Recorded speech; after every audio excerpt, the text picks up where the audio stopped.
చిన్నపిల్లల్లో urine infections చాలా కామన్గా చూస్తూ ఉంటాం. అయితే చిన్నపిల్లల్లో యూరిన్ ఇన్ఫెక్షన్స్ ఎందుకు వస్తాయో తెలుసుకుందాం. హాయ్, నేను doctor J Srinivas Kishore, me paediatric surgeon and paediatric urologist.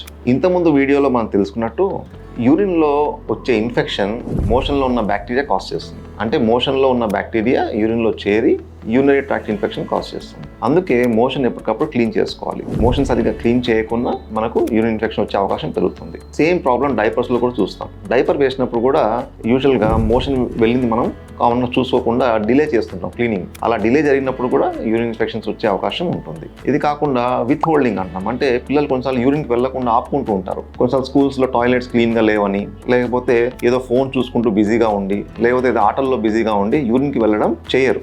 అలా విత్ హోల్డ్ చేసుకున్నా కూడా యూరిన్ ఇన్ఫెక్షన్స్ పెరిగే అవకాశం ఉంది. ఇది కాకుండా మలబద్ధకం అంటే కాన్స్టిపేషన్. ఎప్పుడైతే కాన్స్టిపేషన్ అనే ఇబ్బంది ఉంటుందో ఈ పెద్ద పేగు బ్లాడర్ మీద ప్రెషర్ అనేది అప్లై చేస్తుంది. అప్పుడు బ్లాడర్ అనేది సరిగా ఎంటీ అవ్వదు. ఎంటీ అవ్వకుండా మనకు యూరిన్ ఇన్ఫెక్షన్స్ వచ్చే అవకాశం పెరుగుతుంది. ఇది కాకుండా కొన్నిసార్లు యూరినరీ సిస్టంలో కొన్ని లోపాలు ఉంటాయి. ఆ లోపాల వల్ల మనకు యూరిన్ ఇన్ఫెక్షన్ వచ్చే అవకాశాలు బాగా పెరుగుతుంటాయి. ఉదాహరణకు వెసైకో యూరిట్రిక్ రీఫ్లక్స్ అనే కండిషన్. కొంతమంది పిల్లల్లో స్టోన్స్ కూడా ఫామ్ అవుతాయి. ఈ స్టోన్స్ వల్ల కూడా మనకు యూరిన్ ఇన్ఫెక్షన్ వచ్చే అవకాశం పెరుగుతుంది.